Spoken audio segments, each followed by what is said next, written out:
What does it mean to be a Parsi? To me, I think it is God's gift to me that He has made me a Parsi.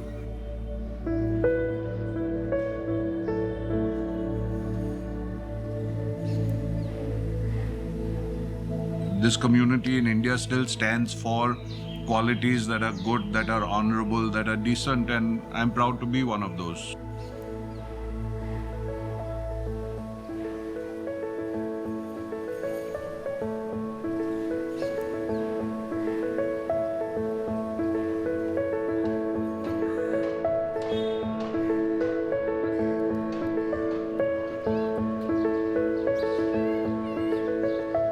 What I love most about the community is our sense of humor. And I feel if we lose that, then we lose everything.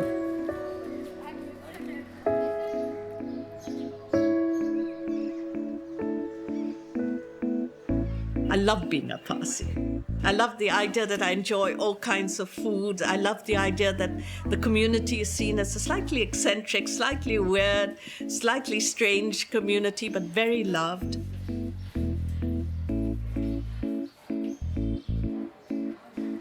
For me, being a Parsi is really about a certain morality, about growing up with good words, good thoughts, good deeds, motto. I think somewhere it seeps down in you.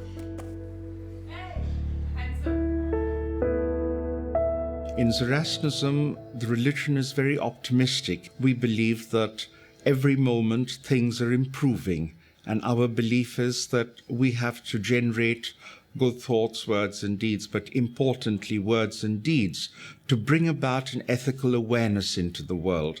And in doing so, being happy within and promoting harmony in the environment. That, I would say to you, is the Zoroastrian message. The Fravashi is, in my view, seen as the essence of God in man. The wings of the Fravashi represent the spiritual world, the body of the Fravashi represents the physical world, and the head of the Fravashi represents consciousness. It's now seen as a Zoroastrian icon of identity. The first important ritual that a Zoroastrian undergoes is the initiation ceremony known as the Navjot. An undervest known as the Sudre is given to the child, and a cord made of lamb's wool. It's obviously tied 3 times round the waist, and this Navjot ceremony is done by an ordained priest.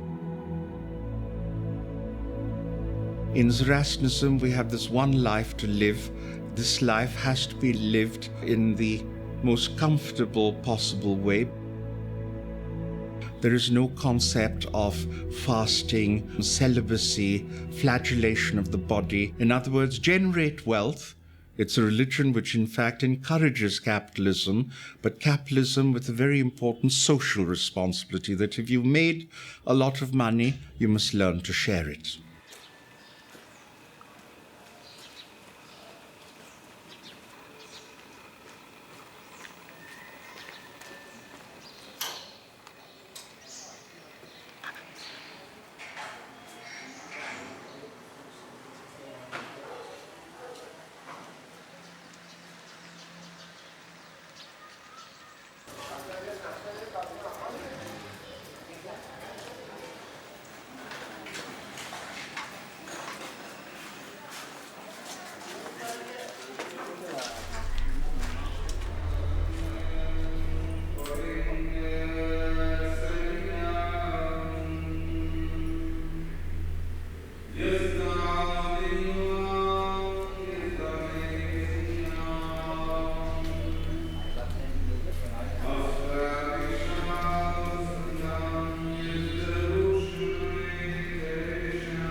Remember that for any colonizing power, a agent group of community or a group of community who acted as commission agents were very important if trade had to thrive.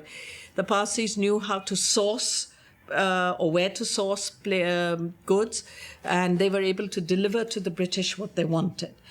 There was also the ability of the Parsis, who by then had learnt English, so it was easy for them to deal with, whereas other communities in India were still maybe a step below the Parsis, simply because in terms of communication, in terms of creating a rapport, the Parsis were way ahead. Every kind of service was given to the British. So if they wanted sail makers or if they wanted rope makers, even if they were not present in Bombay, they were sourced from the many villages of Gujarat. And therefore you see migrations and waves of Parsis coming into Bombay between 1680 and 1780. Over a period of 100 years, more and more Parsis came in.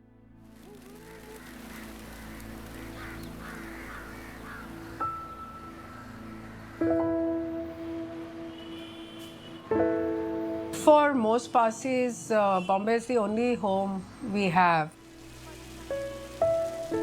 A lot of us don't have an ancestral village to go back to, so Bombay is all we know.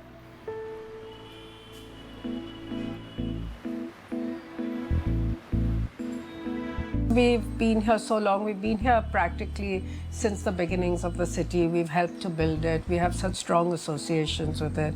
We have such strong nostalgia about it.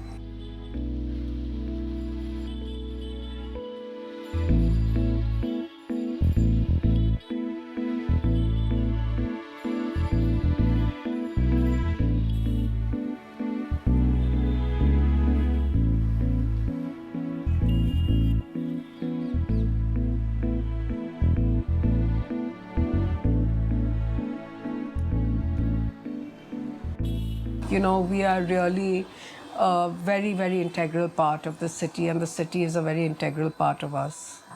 I don't think we had an identity crisis where we suddenly said, oh God, who am I? Where do I come from? It only happens when people ask us questions. And if you ask your father, where do you come from? He says, from Breeze Candy, which is the hospital. Room 501, apparently. I don't have a memory. I was inside the womb, the female, and they knew. But that's for all, not just Parsis. You come out from the same place. The Parsis were certainly very closely aligned with the British, almost twins in partnership. And when independence happened, the Parsis, at least the top Parsi industrialists, had to make a huge leap. Perhaps the Parsis did it most successfully were those like the Tatars, who moved into industrialization of India. So if you are participating in the development and industrialization of a new country, you become part of that elite group. They must have felt orphaned, in my opinion, with the British moving away. And they had to sort of renegotiate their position in modern India. Now, last year was the Diamond Jubilee celebration of Her Majesty Queen Elizabeth.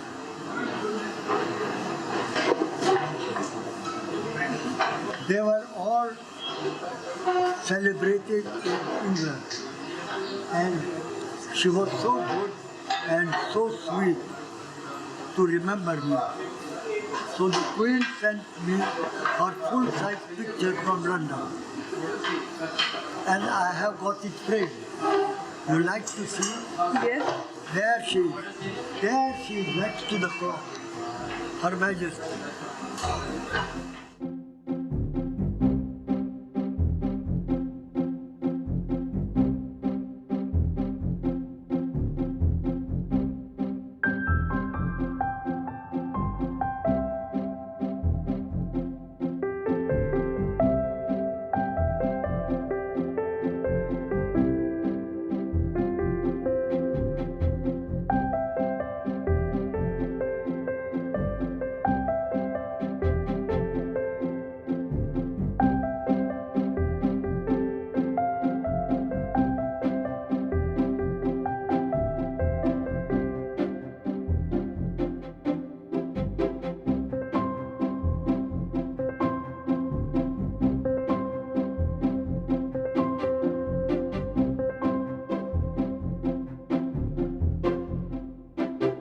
Parsi really enjoys the food at the table, really. But they want good food. I like food to be like nice and tikha. Of course, dansak is my favorite. Then masoor is my favorite. Fish is my favorite. And the vegetables for a Parsi is very difficult. Some Parsis say, auntie, vegetables bana do. So I make it for them. But to give them a meal with a vegetable dish and not, even if you put meat in the vegetable, like we have bida gosh, French beans gosh, but no, they want botas and no vegetables. First, there is the aroma which comes to you. Taram pam pam pam pam.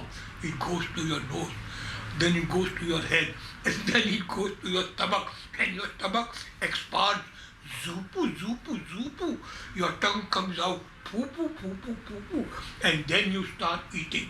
But mutton, hot favorite. Mutton is the hot favorite of Derby winner. Parsi food, Derby winner to Bajan. Mutton, mutton and mutton. You can eat whatever you want. There's no beef, no pork, which is a good thing because I like my food. And you know, Parsi food is the best, like according to me. Like dhansak and all, nothing beats that.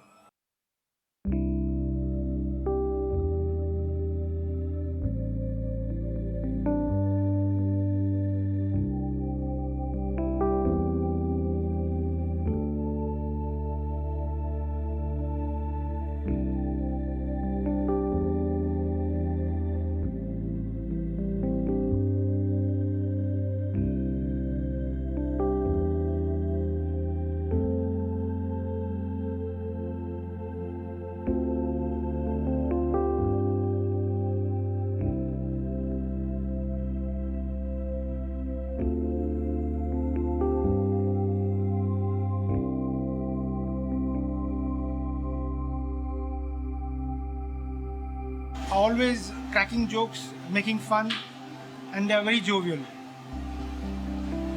But they are also very particular. Let me tell you one thing. If a Parsi comes on the cash counter, he wants a fresh note. You can't possibly give him a torn note or a soiled note. Mane kadak noted jo hai. That is the characteristic of a Parsi. The Parsi is very honest. They are very loyal. Then they are also very disciplined people.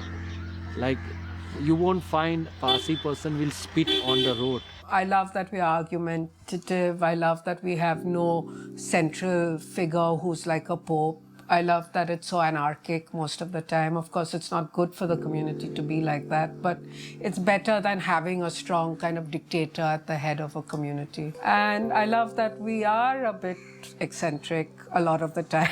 Sometimes inadvertently, if I cross a red light and the policeman comes up to me, I said, ha, mistake hua, sorry, hum fine dega.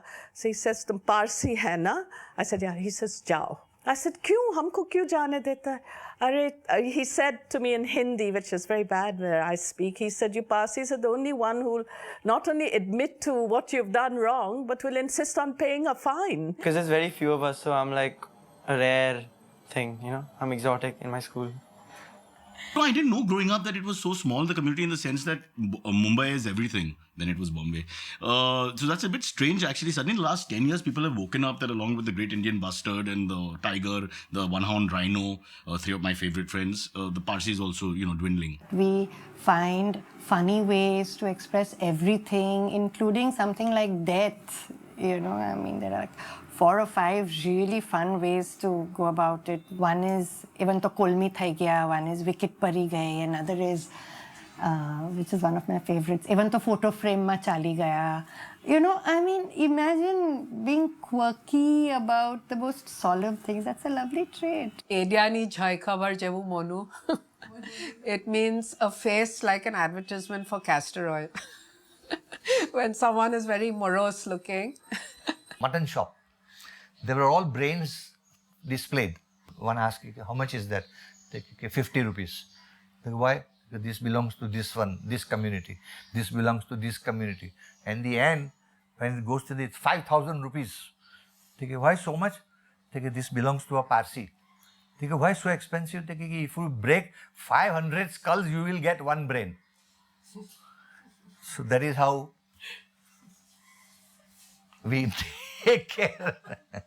That is ridiculing, but still people enjoy it. So we say no it. brains. What happens to a Parsi man with a hard-on when he walks into a wall?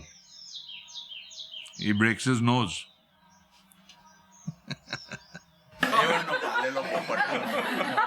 Even in a sequel or two, they dory bundle. For एक डोरी खेचे तो he will pray at how video.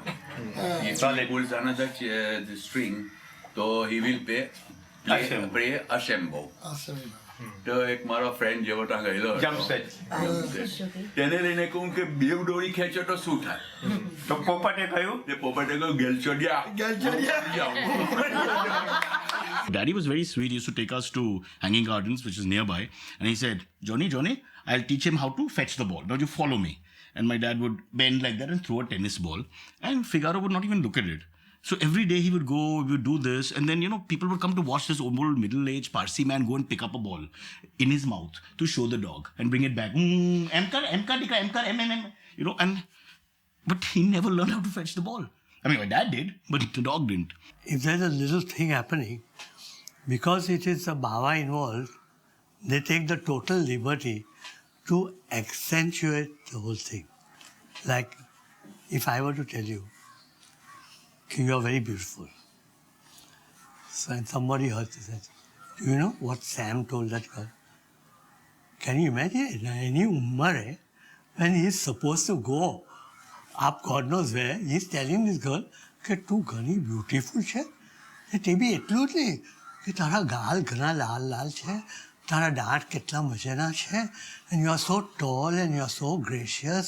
So that fellow goes and tells another man કે પેલો જે idiot છે ને crack Parsi તે ના 6 બટન ખુલ્લા ઉઠા ને એ સેક્સીલી કહે કે પેલી એક છોકરીને કહે કે ડાર્લિંગ તું કેટલી બ્યુટીફુલ છે અને પછી ઉપરથી પછી કહે કે તું મારી સાથે વાઇન પીવા આવશે કે અને મારી સાથે ડાન્સ કરવા આવશે અરે એ તો લાકડી લઈને ચાલે છે કેમ ડાન્સ કરવાનો છે So everyone goes on adding and adding and adding and adding. And that is how something grows.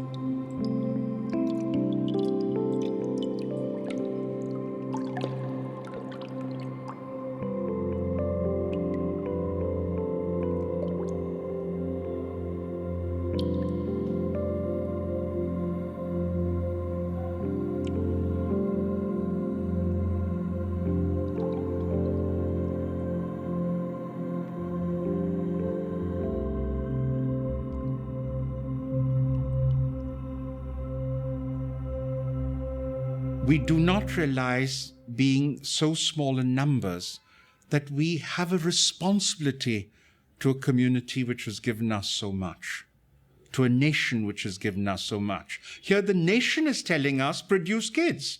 We're giving you money to produce kids. And we then still say, no, we want to marry out.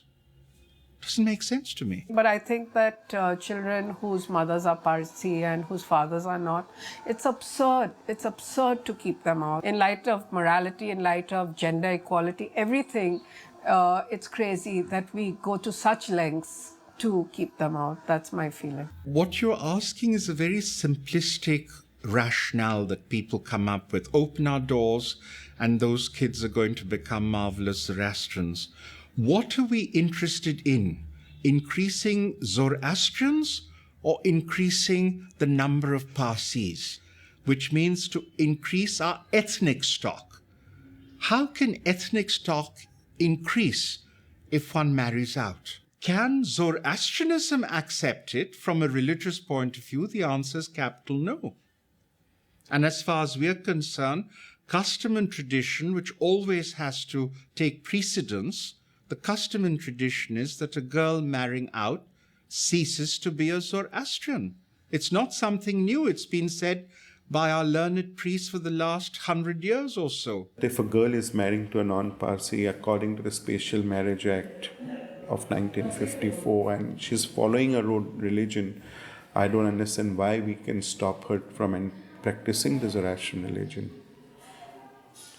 So this little bit of change will bring peace in the community, and it will, I'm not encouraging the interfaith marriage by saying all these things, but these are the problems where the youth are getting disintegrated from the community. We are trying to, instead of make a fabric, we are trying to break the fabric of the community. Historically, Iranian society has been agnetic. This is not something you and I can change. This is a legacy of history. But should we change to something even worse by opening the doors for our girls so that there's a greater chance of more and more people marrying out, as a result of which our ethnicity is weakened generation after generation? That is the issue we have to think of. We don't try to understand each other. We just want to put our thoughts like, these are my thoughts, that's it, it has to be like this. Because we have not done this in so many years, we should not do it again. But then there are so many things which we are not doing since we came from Iran. And we have changed. And the change is the most important thing, and if we don't change, we are not going to survive.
फारसी जरथोस्पी हमें एक मेकने दईज धार धन सक्ने अचार गमेज क्रिकेटमा खाइएज मार नाटक cinema Reshma नाथी हमें पछार लगन नौजोटनी शेषमा Ser rupiah